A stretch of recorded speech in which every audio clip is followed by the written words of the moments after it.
아침을 시작하는 슬기로운 방법. 오늘 내게 이로운 뉴스. 류영희의 출발 새아침.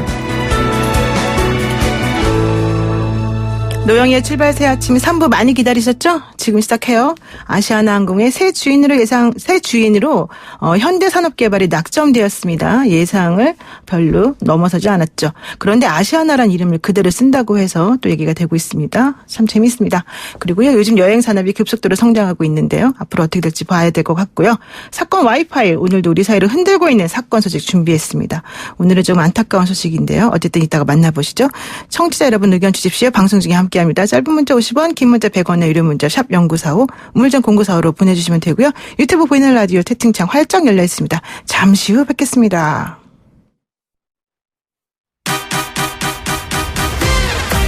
알면 대박, 모르면 쪽박. 경제 핫뉴스. 복잡하고 어려운 경제 이야기를 쉽고 재밌게 풀어드리는 시간입니다. 알면 대박, 모르면 쪽박. 경제박 뉴스 참 좋은 경제연구소 이인철 소장 만나보겠습니다. 소장님 안녕하세요. 네, 안녕하세요. 네, 첫 번째 소식은 아시아나항공의 새 주인에 관한 소식이군요. 그렇습니다. 아시아나항공의 새 주인으로 사실상 현대산업개발이 이제 결정이 됐습니다. 아시아나항공의 대주주 금호산업이 어제 이사회를 열어서 현대산업개발과 미래에셋 컨소시엄을 우선 협상 대상자로 선정을 한 겁니다. 본입찰에 이제 3곳이 참여했는데 현대산업 컨소시엄 가장 높은 매입 가격 2조 5천억 원을 제시했습니다. 반면에 애경 컨소시엄은 1조 5천억 원 안팎을 써낸 것으로 알려지고 있는데요. 이런 이유로 현대산업 컨소시엄이 아시아나 경영 정상화에 가장 적합하다라고 판단한 것으로 보이는데요. 함께 본입찰에 참여했던 강성구 펀드, 이른바 KCGI 뱅커 스트리트 이 컨소시엄의 경우에는 아예 대주주 적격성 심사에도 오르지 못해서 이번 이사회 논의 대상에서 포함되지 않았습니다.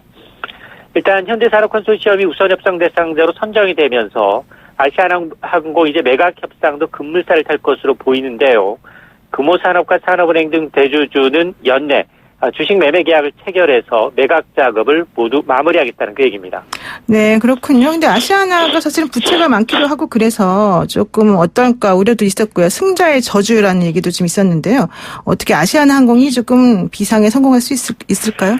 그렇습니다. 아시아나항공 부채만 9조 6천억 원, 부채 비율이 600%가 넘습니다. 9조 6천억 원이요?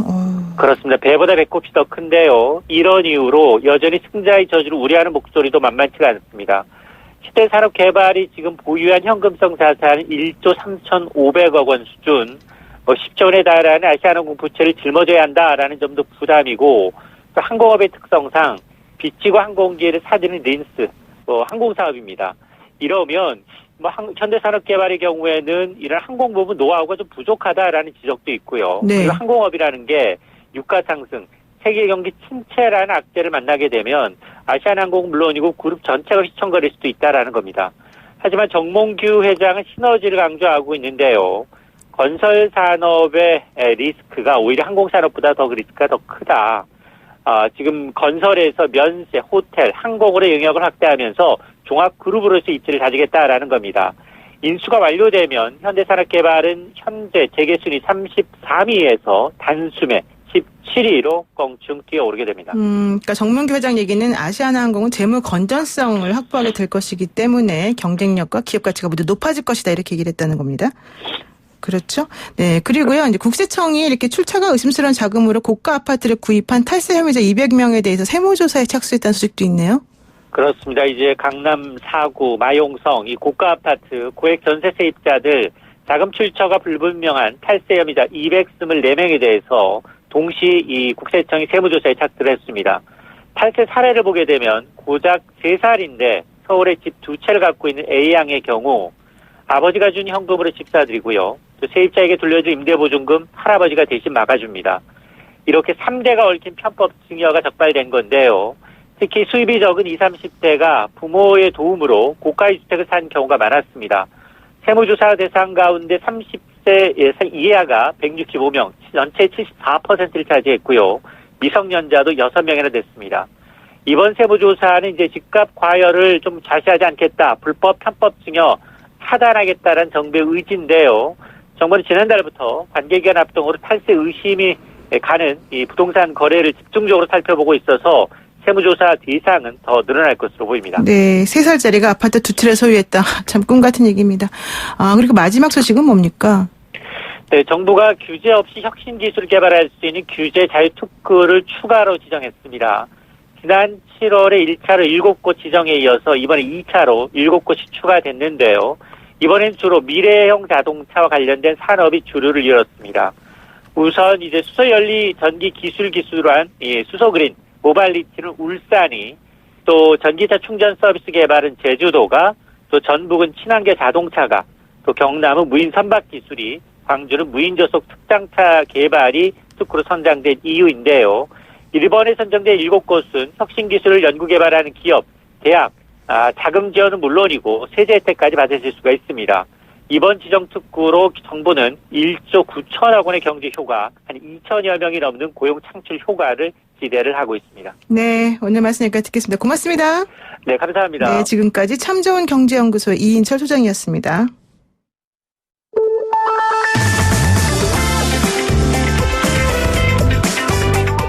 영희와 함께하는 슬기로운 출근길, 노영희의 출발 새 아침은 청취자 여러분과 함께 만들어갑니다. 짧은 문자 50원, 긴 문자 100원에 유료 문자 샵 0945, 우물정 0945로 문자 보내주시거나 유튜브 보이는 라디오 댓글창, YTN 라디오 어플리케이션 예스를 통해 여러분의 목소리를 들려주세요. FM 94.5MHz YTN 라디오 노영희의 출발 새 아침, 잠시 후 계속됩니다.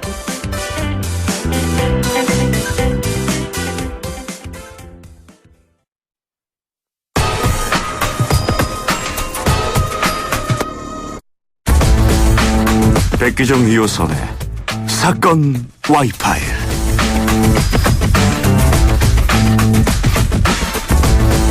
네, 백기정 2호선의 사건 와이파일 조금 긍정적이고 좋은 소식을 전해드리면 참 좋겠는데 오늘은 참 안타까운 소식이죠. 부산의 한 산부인과에서 태어난 지 닷새라고 그래도 발음이 이상합니다. 닷새밖에 되지 않은 신생아가 의식불명 상태에 빠졌다. 그런데 CCTV를 확인해 보니까 간호사가 학대를 하더라. 목욕시킨 아이를 그대로 내동댕이 치고. 그래서 국민들이 결국 분노했습니다. 이 관련 내용을 사건 와이파이에서 짚어보겠습니다. 백기종 전 수서경제에서 강력팀장 나와 계십니다. 네, 안녕하십니까. 네, 부드러운 안녕하십니까. 카리스마 백기종입니다. 네, 부드러운 카리스마 백기정 팀장님. 그리고 이호선 심리상담 전문가 나와 계십니다. 안녕하세요. 안녕하세요. 이호선 교수님은 사실 점점 더 어려지시는 것 같습니다. 오늘 남의 머리를 붙이고 나왔습니다. 네, 자, 이제 조금, 본격 이슈로 들어가겠습니다. 좀 마음이 안타까운데요. 일단은 그 두 분이 CCTV 영상을 보셨지 않습니까? 네. 어떠셨습니까? 예, 저도 그걸 보고 이제 한 그 매체에서도 자세하게 보도를 했는데요. 네. 사실 태어난 지 말씀하셨지만 5일밖에 안 된 신생아죠. 근데 간호사가 이 신생아 하체를 잡은 채로 머리를 이제 바닥 쪽으로 쏠리게 하고 들고 이제 이동을 하고, 아이고. 그다음에 침대에 내팽개 치듯이 던지는 형태로 내려놓는 거고요. 그다음에 어깨 쭉지 이제 한 부분. 그러니까 5일밖에 안 되면 사실 우뭇가사리라고 표현을 많이 어른들이 하시잖아요. 그런데 한쪽에 어깨를 잡고 대롱대롱 하는 형태로 옮기고, 그리고 이제 얼굴을 사용하는 그 수건으로 이렇게 때리거나 치는 듯한 이런 모습들이 충격을 주는 그런 영상이 퍼지면서 지금 청와대 국민청원에도 뭐 13만 명이 넘는 국민들이 지금 청원을 하고 있고요. 네. 이 아기가 지금 문제가 어떤 거냐면 이 CT하고 엑스레이 촬영을 했는데 뭐 소뇌나 대뇌 중심에 이제 뇌손상이 있는데 동공 반사체라든가 자기 호흡 생체 이게 이런 형태가 없는 상태인데 다만 심장 박동만 스스로 하고 있지 이 살아있는 그런 형태가 아닌 걸로 아버지가 호소를 해서 이 부분이 지금 상당히 전국에 한 30여만 명이 넘는 그 산모들이 계시거든요. 매년. 지금 1월 달부터 7월 달까지 16만 명이 출산을 하셨는데 그에 따르면 엄마뿐만이 아니라 아빠, 그다음에 할아버지, 할머니, 양쪽의 부모님들 모두가 이 사건에 가슴 아파한다고 이렇게 지금 알려주고 있습니다. 네, 그렇군요. 어떻게 이호선 교수님 어떠세요? 저도 엄마거든요. 그렇죠. 엄마가 아이를 낳고 그 아이가 닷새 됐을 때 그 아이는 이게 뭐냐면 갓 낳은 새 같아요. 금방 알에서 나온. 아무것도 하지 못하는 아이고 그 아이가 가지고 있는 그 눈망울 또 간신히 젖만 빠는 그리고 젖 빨 때도 힘을 끙끙거리면서 땀을 뻘뻘 흘리는 그 장면을 보면 이 아이가 얼마나 도움이 필요하고 아무것도 할 수 없는 존재인지가 사실 아이를 낳은 엄마, 아이를 낳지 않아도 우리가 기본적으로 아이가 가지고 있는 인간의 성장과 발달과 자기의 삶의 자리를 보면 우리가 이건 뭐 미루어 짐작하지 않아도 알 수 있는 건데 우리가 되게 아동과 관련된 학대 이야기를 안타까운 이야기를 전달할 때 보면 그 아동이 뭐 5세다 7세다 뭐 초등학생이다 이런 얘기가 나올 때도 이 아이가 받게 되는 여러 손상들 이를테면 신체 손상이라든지 정서의 손상이라든지 심지어 이렇게 학대를 받았던 친구들 같은 경우에는 생리기능도 손상이 와서요. 여러분 많이 아시는 뭐 도파민 기능이라든지 아니면은 우리가 흔히 스트레스와 관련돼서 뭐 글루코콜티졸이라든지 이런 것들에 대한 기본적인 조절력이 현저하게 떨어집니다. 근데 이 아이가 지금 닷새 됐어요. 5일 됐습니다. 그냥 갓난이에요. 배에서 나온 지가 얼마 안 된 건데 이 정도에서 아이가 지금 알려진 바로는 뇌 손상이 있는 걸로 알려져 있는데 아이고. 이게 좀 두개골 골절에 뇌출혈에다 뭐 뇌세포 손상까지 왔다는 얘기가 나올 때는 전방위 손상이 지금 일어났다고 봐야 되는 겁니다. 지금 이게 예를 들어서 이게 의학적으로 어떤 것 때문에 이 결과가 나타났는지는 나중에 우리가 봐야 된다고 합니다만 우리가 영상에서 짧게 본 그런 식으로 아이를 다루는 장면을 보면 아이가 받았을 손상은 반드시 발생했을 거라고 저는 봐요. 그렇다면 이게 뇌손상이라면 운동장애 오죠. 당연히 뭐 언어장애 오죠. 인지장애 오죠. 기억장애 오죠. 거기다가 발달장애와 관련돼서 사실상 회복 가능성이 대단히 낮은 상태라고 우리가 미뤄 짐작이 가능하거든요. 이게 어떤 방식의 보상이 있고 어떤 방식의 처벌이 있다 하더라도 아이는 돌아올 수 있는 게 아니거든요. 저는 이 장면을 보면서 화가 머리 끝까지 나고요. 제가 웬만해서는 욕을 안 하는데 입에서 저도 모르게 욕이 튀어나오더라고요. 얼마나 화가 나는지. 그렇군요. 그런데 지금 그 얘기를 들어보니까 산부인과 측에서는 두개골 골절이 이송 과정 중 구급차가 흔들려서 난 거지 본인들 잘못은 아니다라는 식으로 좀 얘기를 하고 있는 것 같아서요. 이게 입증이 돼야지 그 다음 단계로 넘어갈 수 있는 거 아니겠습니까? 네, 사실 그렇거든요. 이제 그 10월 20일 오후, 그러니까 밤 11시쯤에 아기가 이제 무호흡 증세가 발생을 합니다. 그래서 네. 이걸 간호사, 그 해당 병원의 간호사 2명이 이제 구급차에 동행을 해가지고 이송을 하는데 병원 측의 주장은 지금 조금 황당하지 않나 싶습니다. 왜 그러냐면 네. 보도가 되긴 했지만 이 부모가 요청을 합니다. 뭘 요청하느냐. CCTV 장면을 요청을 하는데 네. 이 아기가 문제가 발생한 전후에 2시간 촬영분이 없어져 버렸어요. 그런데 네. 그 직전에 CCTV가 어떤 모습이냐면 아기를 상대로 응급처치를 하는 장면이 포착이 돼요. 이제 이런 걸로 미루어 봐서 그리고 또 간호사가 2명이 대동을 했는데 아기의 한쪽 머리가 부은 상태로 이제 옮겨졌는데 간호사들은 이 부분에 대해서 이제 아직까지 정확한 진술은 안 하지만 그렇다고 하면 간호사가 대동해서 대학병원 인근 대학병원으로 옮기는 과정인데 과연 이 과정에 아이가 이런 정도의 두개골 골절, 그러니까 두 개의 골 골절이라는 거는 머리뼈가 이게 손상이 됐다는 거거든요. 그리고 이제 뇌출혈, 외상성 뇌출혈 증세가 나타났다는 건데 과연 응급 구조 차량으로 이동을 하는 과정이고 이런 외력이 있었을까 하는데 의구점이 상당히 의문점이 들기 때문에 이런 전후 사정으로 봐서는 의료시설 내에서의 어떤 아동학대 행위라든가 그다음에 뭐 가실도 있을 수도 있거든요. 이런 측면이 이제 수사가 돼야 된다. 이런 말씀을 드리고 싶습니다. 그러니까 부모가 병원 측에 신생아실에 CCTV 영상을 요청하니까 문제가 되던 그 그렇죠. 20날 오후 6시 40분 전에 한 2시간 분량의 영상을 빼고 제출했는데 그렇죠. 그게 결과적으로는 이제 응급조치라는 걸 보면서 알게 되었다. 알려지게 그렇죠. 되었다. 그러니까 네. 증거를 은폐하려고 하는 시도가 좀 있었던 것으로 그럴 보입니다. 가능성이 있다라고 보는 것이죠. 네. 그런데 지금 이효선 교수님. 네. 왜 이런 일을 하는 걸까요? 지금 경찰에 따르면 그 간호사가 혐의를 부인하다가 나중에 이제 영상이 나오니까 몸도 피곤하고 그래서 무의식적으로 그랬다 이렇게 지금 말했다거든요. 우리가 학대를 하는 학대 행위자들의 원인은 다양합니다. 우리가 뭐 그 사람이 가지고 있는 개인적 원인도 있고 사회적 원인도 있고 경제적 원인도 있고 다양한데 크게 우리가 학대와 관련돼서 학대 행위자들이 하는 공통적인 이야기를 모으면 한 3가지 정도가 돼요. 네. 하나는 일단은 비정상적인 성격 특성, 또 두 번째는 이제 감정 조절 능력이 현저하게 떨어진다는 것. 또 한 가지는 상대를 인격적으로 잘 보지 않는다는 것. 요 세 가지는 아주 공통적으로 나타나는 양상인데 지금 이번에 그 학대 행위가 나타난 영상은 분명히 있기 때문에 아동 학대는 분명합니다. 그런데 그 영상에 대해서 얘기를 했더니 그 간호사가 했던 얘기가 말씀하신 대로 내가 피곤하고 무의식적으로 그랬다 그러는데 전 이 말이 너무 무서웠어요. 무의식적으로 그랬다면 모든 관련된 상황에서 어떤 일이 더 있었을지는 알 수가 없는 겁니다. 네. 근데 제가 이 학대 영상을 보면서 놀랐던 건 이 학대 상황이 발생하는 그 움직임의 속도였어요. 아이를 만지고 움직이고 이동하는 과정이 너무나 자연스러웠는데 이 흔들고 아이에게 학대를 가하는 그 속도가 너무 빨랐다는 거죠. 이거는 뭐냐면 그냥 몸에 밴 것처럼 보였어요. 제 눈에는. 그러니까 이게 어떻게 보면 익숙함이란 단어 또 사실상 이 사람이 의도가 있다 없다를 떠나서 대단히 자연스러웠다는 거. 또 한 가지는 이 상황에 대해서 본인이 애를 이렇게 내려놓거나 툭 치는 거에 대해서 놀라지도 않아요. 조금 더 조치를 취하지도 않고 그냥 늘 하던 그 모습을 다시 한번 재현해 보는 것 같은 그런 자연스러움이 속도에 반영이 됐다고 저는 생각을 하거든요. 어쩌면 없어진 이 두 시간에 해당되는 CCTV가 학대 정황 그 한 아이에 대한 학대 정황만 나타났을까? 혹시 또 다른 피해자가 있는 건 아닐까? 여러 가지로 걱정이 됩니다. 그러니까 왜 그런 일을 벌인다는 거죠. 그래서 그러니까 결국은 저는 이게 이분이 본인의 피로감이라고 생각을 하고 또 뭐 무의식이라고 얘기를 하는데 이건 제가 볼 땐 피로감이 있을 수도 있어요. 또 물론 본인이 생각하는 대로 무의식일 수도 있습니다만 오랫동안 해왔던 일인 겁니다.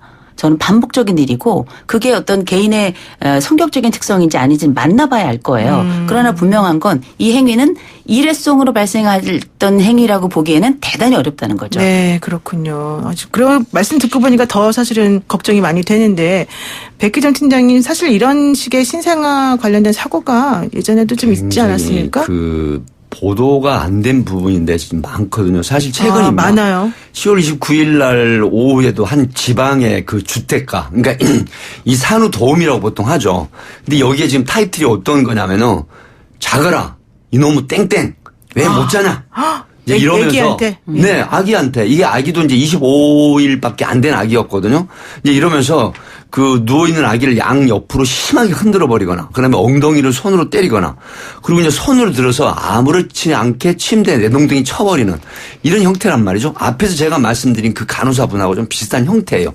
이제 이런 건데 사실 이런 부분들이 중한 처벌을 받습니다. 왜 그러냐면 직업 윤리의식이 굉장히 희박해져 저버린 분들이라고 좀 봐요. 왜 그러냐면 자기 직업에 대한 철저한 의식이 있으면 이런 행동을 절대 못 하거든요. 그런데 이분들은 매너리즘에 빠져버린 형태죠. 누가 보는 사람도 없다. 내가 지금 일을 하고 있는 이 아기는 말도 못한다. 그다음에 표현도 없다. 그러니까 우리 지금 이호선 교수님이 굉장히 화가 나는 엄마로서의 그런 감정 분출 저는 이해가 돼요. 네. 그러면 아기는 말도 못하지 당하고만 있는데 또 보는 사람 없지. 그러니까 본인이 직업에서 나오는 스트레스를 아기한테 풀어버리는 거예요. 이게 얼마나 무서운 형태예요. 아기는 조금만 건드려도 큰 외력으로 느껴지고 심한 손상을 입는단 말이죠. 그렇죠. 그런데 이분이 또 어떤 거냐면 알아보니까 정부가 지원하는 신생아 건강 관리 서비스 통해서 고용된 산후도우미인데 어머나. 문제는 자격이 어떤 거냐. 60시간만 교육을 받으면 누구나 산후도우미로 고용이 된다는 거예요. 네. 근데 뭐 인성검사라든가 거기에 대한 조심해야 되는 교육은 전혀 없어요. 근데 또 하나 있죠. 충격적인 사건이 있었죠.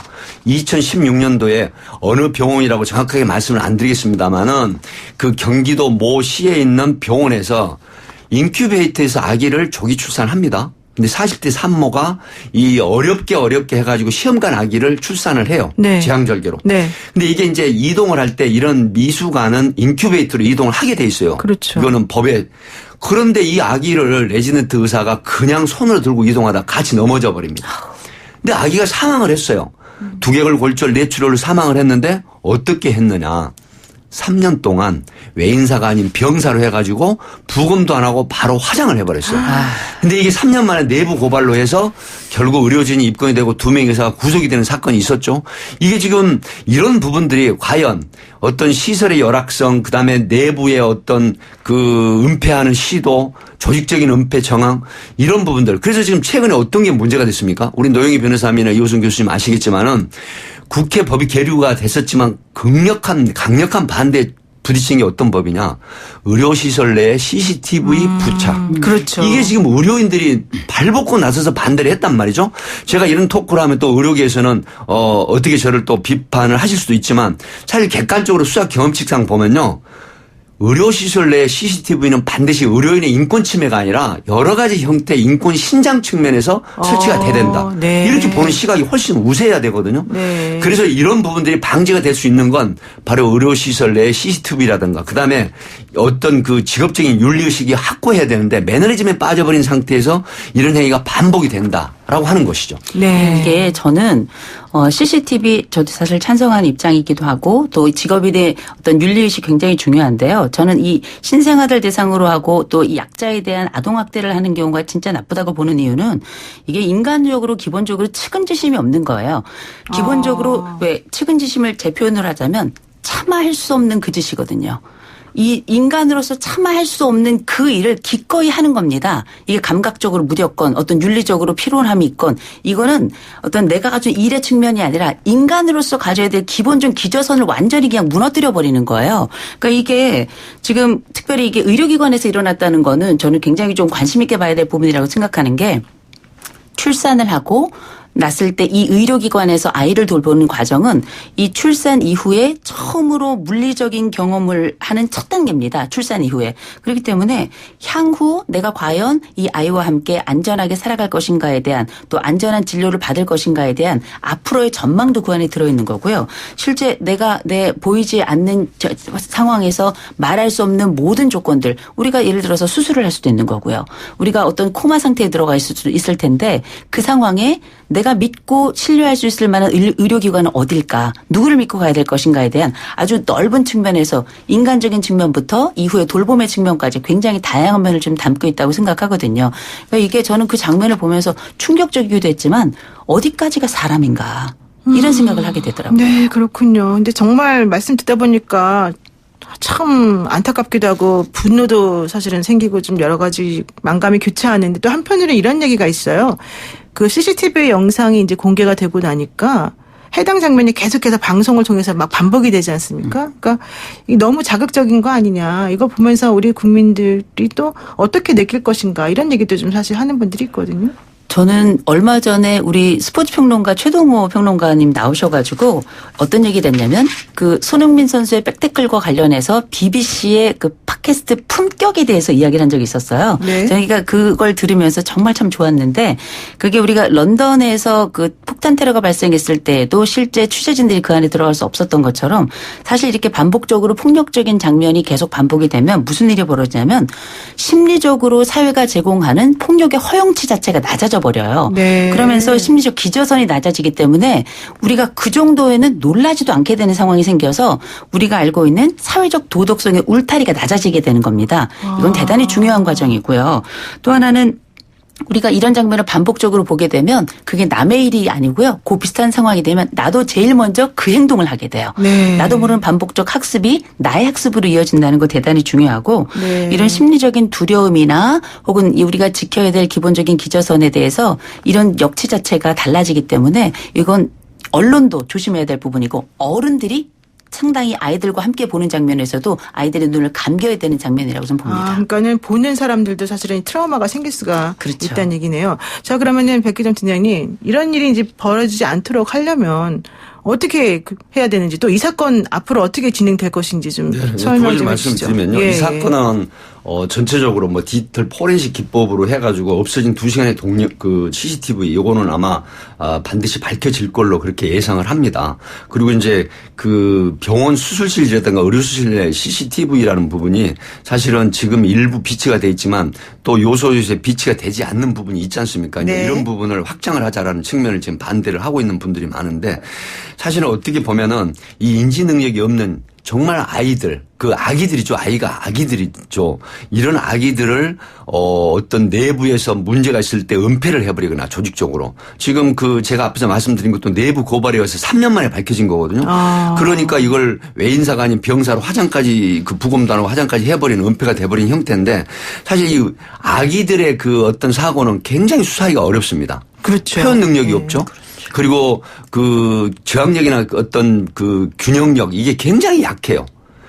아주 그러기 때문에 이런 원인에 있어서 아까 지금 다른 그 병원에 해당 병원에서 말씀하시는 것처럼 이거는 우리 병원 문제가 아니야. 모흡 증세가 있어서 이동을 했는데 그래서 이동 중에 생긴 거 아니야라고 의혹을 제기를 하거든요. 이런 부분이 있기 때문에 사실은 직업윤리의식의 그 투철한 어떤 신념 이런 부분이 없이는 내부의 어떤 모의라든가 은폐가 쉽게 이루어져 버린다. 이래서 이런 신생아 수사가 의료사고는 쉽지 않다는 측면에서 여기에 대한 예방책이 절실하다. 이렇게 말씀드립니다. 그러니까 원인을 밝히기도 어렵고 아이들이 말을 못하기 때문에 또 입증하는 것도 사실 그렇죠. 매우 어렵기 때문에 그와 관련된 대비책을 마련하는 게 중요할 것 같다. 네, 진짜 오늘 말씀 여기까지 듣는 걸로 하고 네. 정리를 하겠습니다. 고맙습니다. 고맙습니다. 감사합니다. 네, 지금까지 백기정 전 팀장 그리고 이호선 교수와 함께했습니다.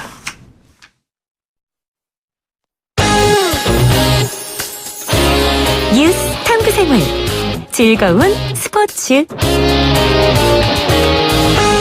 네, 우리의 가슴을 뜨겁게 만드는 스포츠 뉴스 최동호 스포츠문화연구소장과 함께 짚어보겠습니다. 소장님 안녕하세요. 예, 안녕하세요.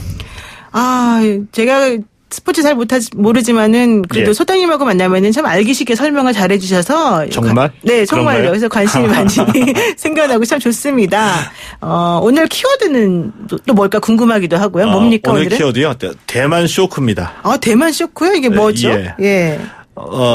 대만 쇼크하면 대만과 관련된 어떤 경제적인 일이나 이런 일이 아니고요. 이제 스포츠에서 발생한 대만 쇼크인데 어제 이 국제 야구 대회 슈퍼라운드가 네. 열렸거든요. 이 네. 프리미어 12 슈퍼라운드가 열렸는데 이 슈퍼라운드 2차전에서 우리가 대만에 0대7로 패했습니다. 우리나라가 0대7이요? 예. 자, 그런데 예. 대만에 우리가 질 수도 있어요. 네, 그렇죠. 뭐 항상 이긴다는 질 법은 수도 있겠죠. 아니죠. 근데 이 0대7이라는 스코어가 보여주듯이 한 점도 뽑아내지 못했다는 거. 그리고 우리가 선발이 김광현 선수였었거든요. 네. 그냥 김광현 선수가 아니라 믿었던 김광현 선수였습니다. 근데 이 믿었던 김광현 선수가 3분의 1이닝 동안 안타 8개 얻어 맞으면서 3실점으로 무너졌고요. 또 7회에 구원 등판했던 이 원종현 선수도 3런 홈런 맞았고 9회에도 추가로 문경찬 선수가 1실점했습니다. 근데 이게 왜 좀 의외의 충격이냐 하면은 우리가 어제 그 대만하고 경기하기 전까지 네. 이 프리미어 12에서 예선 라운드 포함해가지고 4경기 동안 4경기에서 1실점했거든요. 4경기에서 1실점이요? 예. 그래서 야, 대표팀 마운드 대단하다. 이거 우리뿐만이 아니라 전 세계 야구인들이 이제 한국 이 대표팀의 마운드가 대단하다라고 주목을 받았었고요. 그리고 그제 경기에서 우리가 미국을 5대1로 이기면서 분위기가 한참 좋았거든요. 그랬군요. 그런데 대만에 한 점도 뽑아내지 못했다는 게 좀 의외죠. 근데 왜 그러는 겁니까, 그러면? 일단 어제 이 마운드는 점수는 줄 수는 있어요. 점수는 줄 수는 있는데 우리가 한 점도 못 뽑아냈거든요. 네. 어제 대만 선발이 장이라는 선수였습니다. 근데 뜻밖의 인물이었어요. 근데 정확하게 얘기를 하면 제가 보기에는 우리 대표팀 코칭 스태프가 이 장이 선수에게는 거의 신경을 쓰지 않았죠. 네. 그러니까 조금 좀 과하게 말씀드리면 무시했던 투수예요. 무시를 했었군요. 예, 근데 이 우리가. 무시했던 신경 쓰지 않았던 장희 선수에게 6과 3분의 2이닝 동안 3발 4안타 치면서 무득점에 그쳤죠. 왜 별로 신경 쓰지 않았던 투수라고 말씀을 드리냐 하면 네. 일단 우리와 경기할 때 올라오지 않을 거라고 예상했었거든요. 왜냐하면 장희 선수가 지금 현재 대만 선수인데 일본 프로야구 오릭스라는 팀에서 네. 뛰고 있거든요. 근데 3년째인데 지난해까지 정말 2군에 있었던 선수예요.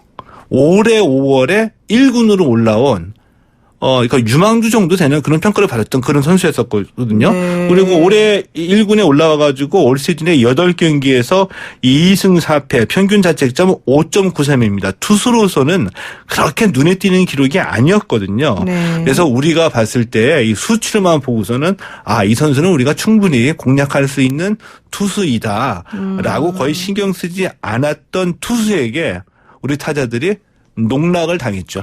그러니까 지금 그 유튜브로 김성만님께서요. 예. 3런 홈런 맞는 것도 봤고 뭐 이것저것 보면서 보다가 열받아서 정말 너무 힘들었습니다. 이런 얘기를 보내주셨는데 지금 이렇게 생각하시는 팬분들이 많을 거란 말이에요.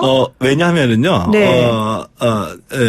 그러니까 대만은 우리하고 이제 아시아에서 이제 라이벌이다라는 인식도 많이 있었거든요. 네. 근데 이 한국 야구가 2000년대 중반 이후에 전성기를 맞습니다. 그러니까 WBC 1회 대회 뭐 준우승, 국기 대회에서 미국도 이기고 일본도 이기고 좋은 성적 거두고요. 또 이제 네. 2008년 베이징 올림픽에서 금메달을 차지하게 되면서 아시아에서는 우리가 일본과 겨룬다. 이제 대만은 우리가 완전히 따돌렸다.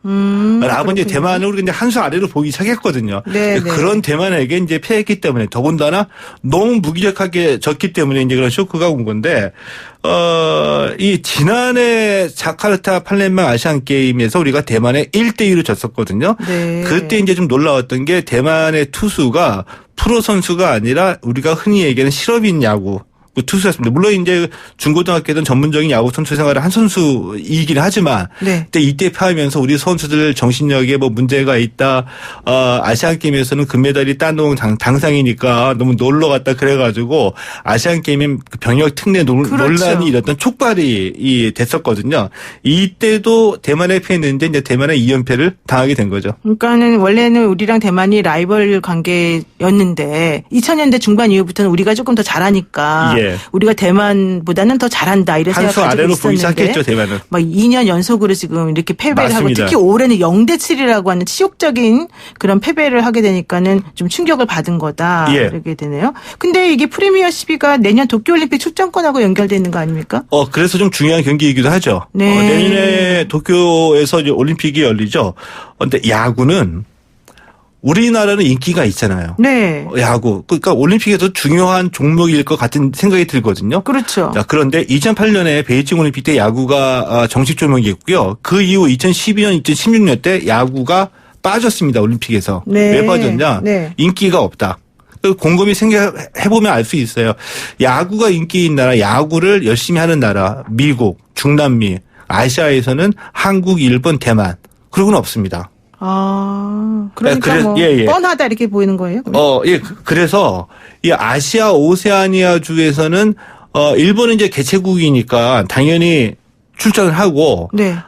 티켓 한 장이 걸려 있거든요. 근데 이번에 참가한 나라가 우리나라, 대만, 호주이기 때문에 이들 세 팀 중에서 한 팀을 뽑는 겁니다. 아까 세 나라 중에 한 팀만 올라가는 거군요. 예. 뭐 메달을 못 따도 좋아요. 1위 안 해도 좋고 그냥 대만이나 호주보다 성적이 좋으면 이 세 팀 중에 가장 성적이 좋은 팀이 내년 도쿄올림픽 출전권을 따게 되는데 우리가 대만에 지금 져버렸으니 내년 도쿄올림픽 출전 티켓을 장담하기가 지금 어려운 상황이 돼버린 거죠. 그러니까 지금 우리가 호주한테는 이긴 겁니까 그러면? 예, 호주한테는 우리가 이겼습니다. 서울에서 열렸던 예선 라운드에서 우리가 이겼거든요. 이번 대회 방식은 예선에서 해서 이긴 팀하고는 슈퍼라운드에서는 경기를 벌이지 않습니다. 그냥 성적을 그대로 갖고 가기 때문에 호주에 이긴 성적이 그대로 유효하죠. 그러니까 호주한테는 이겼는데 대만도 쉽게 이길 줄 알았더니 오히려 대패를 해서 올림픽 티켓을 장담하기가 힘들어졌다. 예, 이렇게 됐는데 예. 이제 슈퍼라운드에서 4경기를 하거든요. 이제 2경기 했으니까 2경기가 남아 있습니다. 아직 오늘하고 내일 쉬고 모레 이제 멕시코전인데 남은 경기를 보면 우리가 좀 간단하지가 않아요. 왜냐하면 네네. 현재 멕시코가 3연승으로 1위고요. 네. 우리나라와 일본이 2승 1패로 공동 2위거든요. 근데 우리가 내일 쉬고 모레 멕시코하고 경기합니다. 글피 네. 마지막 날에 일본하고 경기하고요. 그러니까 어려운 상대 1, 2위 팀들만 남아 있는 거고 이 대만 같은 경우에는 호주하고 미국. 호주는 지금 가장 약체이기 때문에 쉬운 경기가 남아 있는 거죠. 그렇죠. 그러니까 우리는 앞으로 갈 길이 더 멀고 그래도 대만은 오히려 조금 대만은 이제 오르막길 올라가가지고 좀 내리막길 내려간 느낌. 천천히, 우리는 예, 내리막길이었다가 내리막길인 줄 알았는데 내리막길이 아니었네요. 근데 어쨌든 우리나라는 좀 이렇게 위기가 되면 또 그때 좀 강해지고 네, 진짜 강해진 실력 것도 나오는 뭐 그런 있어서. 경우도 좀 많이 있죠. 네. 근데 이번 대회가 두 번째 대회고 1회 대회에서는 우리가 우승팀 아니었습니까? 예, 맞습니다. 이게 두 번째 대회고요. 우리가 초대 챔피언이기 때문에 스포츠에서 이제 디펜딩 챔피언이라고 일하거든요. 바로 전 대회의 이제 우승국이다. 그런데 네. 이게 프리미어 12인데 많은 분들이 WBC하고 좀 헷갈리고 계세요. WBC라는 게 세계대회 우리를 모두 열광케 했었잖아요. 네. 근데 이 WBC가 메이저리그가 주도가 돼가지고 야구도 세계적으로 축구 월드컵처럼 한번 짠한 잔치를 만들어 보자 해서 만드는 대회인데 네. 우리나라하고 일본이 최고의 그 흥행 카드였었거든요. 한일전이. 근데 대회 끝나고 보니까 수익 배분하는데도 미국 중심으로 다 가져가고 경기 운영 자체, 대회 운영 자체가 미국 중심이었었거든요. 그러니까 우리하고 일본은 좀 억울한 느낌이 들었죠. 그래서 일본이 이건 좀 비정상이다. 우리가 중심이 되는 대회를 한번 만들어 보자. 그래서 만들어 놓은 게 프리미어 12입니다. 네. 근데 우리가 보기에는 또 이 대회 역시 일본이 중심이 돼 있죠. 그러니까 WBC는 미국 중심이고 프리미어 12는 일본 중심이다. 이렇게 보면 되는 겁니까? 예, 왜냐하면은 대회를 새로 만들려고 하면은 많은 예산이 필요하잖아요. 돈이 필요하죠. 그렇죠. 그래서 이 세계 야구 소프트볼 연맹을 일본이 설득할 때 네. 걱정하지 말아라. 우리가 돈은 다 대줄게. 이렇게 설득을 했거든요. 네. 그러니까 일본 프로야구 기구의 NPB라고 하는데 NPB가 이렇게 설득할 때 실제로 일본의 그 기업들을 이번 대회 스폰서로 많이 영입을 했어요. 네. 그래서 우리가 서울에서 열렸던 경기를 중계방송 볼 때도 고척 스카이돔에서 경기했거든요. 근데 투수 바로 뒤에 광고판에 일본어로 일본 기업들 광고가 나가고 우리 대표팀 헬멧에 일본 문자로 광고 문구 들어간 이 헬멧을 우리 선수들이 쓰고 있었거든요. 우리나라 선수들이. 예, 많은 분들이 물어보셨는데 이 대회 스폰서이기 때문에 한 겁니다. 근데 이 대회 스폰서를 영입을 하고 일본 중심으로 이게 대회가 운영되다 보니까 네. 경기 운영이나 대회 운영 자체가 일본 중심이 될 수밖에 없겠죠. 근데 한 가지 일본 입장에서 보더라도 많은 돈을 들여가지고 이 대회를 개최를 했는데 일본에서 개최했는데 관중도 많이 오고 하게 하려면은 또 자국 팀이 성적이 좋아지다니까 그렇죠. 이런 면도 좀 있죠. 그러니까 프리미어 12가 이제 일본 중심 대회인 것도 있는데 또 도쿄올림픽은 또 일본에서 열리잖아요. 예. 그러니까 일본으로서는 여기서 질 수는 없다. 그러니까 어차피 일본은 뭐 없죠. 티켓이 다 이렇게 자동으로 확정돼 있긴 하지만, 예. 그러니까 그런 상황이기 때문에 또 이런 걸 좀 한껏 더 이용할 가능성도 좀 많아지는 거 아닙니까? 네, 맞습니다. 이 야구는 일본이 굉장히 좀 애착을 많이 갖고 있는 종목이거든요. 국제 대회에서 일본은 항상 미국을 꺾고 우리가 우승을 해야지 된다. 이런 때 강박이 많이 시달리고 또 일종의 좀 뭐라고 할까요? 스트레스가 아니라 한풀이나 이런 거에 대한 애착이 많이 있는 종목입니다. 그래서 도쿄올림픽에서 지난 2회 연속 올림픽에서 야구가 빠져 있는데 일본은 꼭 야구를 개최하려고 해서 밀어 넣은 거고요. 그래서 좀 붐을 일으켜보자. 그래서 프리미어 12도 만들어 놓은 거고요. 이 자리에서 우리가 우승을 해야지 된다. 이런 강박에 많이 좀 시달리고 있죠. 근데 그 우승길에 가장 커다란 장애물, 커다란 이기기 어려운 상대가 겉으로는 미국이라고 얘기는 하지만 한국이죠. 아, 그러니까 일본하고 우리하고 비교해 보면은 우리나라가 좀 더 잘하나요? 대표팀만 딱 뽑아놓고 보면 우리가 밀릴 게 없습니다. 근데 대표팀을 밑받침하고 있는 저변 전체를 보면은 일본이 우리보다 우수한데 엘리트 딱 대표팀 선수만 뽑아놓고 보면 우리가 밀릴 바는 없죠. 그런데 일본으로서는 이 야구뿐만이 아니라 일본으로서는 이해하기 어려운 점이 있어요. 그러니까 일본의 지금 선수들은 한국전도 한일전도 그냥 일종의 원오브 댐처럼 이겨야 되는 경기인데 한국 선수들은 왜 일본만 만나면 이렇게 죽자고 달려드느냐 이런 점에서 우리가 좀 차이점이 좀 있죠. 그러니까 일본하고 우리나라하고 대표 선수들의 실력만 보자면은 우리나라가 특별히 뭐 밀리거나 하지 않고 잘하는데 저변에 조금 문제가 있을 수 있다. 그러니까 일본의 고등학교 야구 수만 해도 많이 인용되는 수치죠. 한 6,000개 정도가 되거든요. 그러니까 선수 양성과 관련해서 좀 투자를 덜 했기 때문에 그런 일이 벌어지는 겁니까? 우리는 고등학교 야구부가 이제 100개고, 80개 정도가 되고, 일본은 한, 6,000개 정도가 되는데, 근데 일본의 6,000개라는 팀은 우리가 생각하는 고등학교 야구부니까 전문적인 선수가 아니라, 수업 다 받고 취미 활동을 하는 부카트라는, 그러니까 일종의 클럽 야구 팀까지 다 포함된 숫자입니다. 이것의 의미하는 바가 뭐냐면, 이 스포츠 환경 자체가 운동하는 선수는 운동만 하는 게 아니라 고등학교, 중학교에서도 공부하면서 충분히 야구를 즐길 수 있는 환경과 인프라가 갖춰져 있다.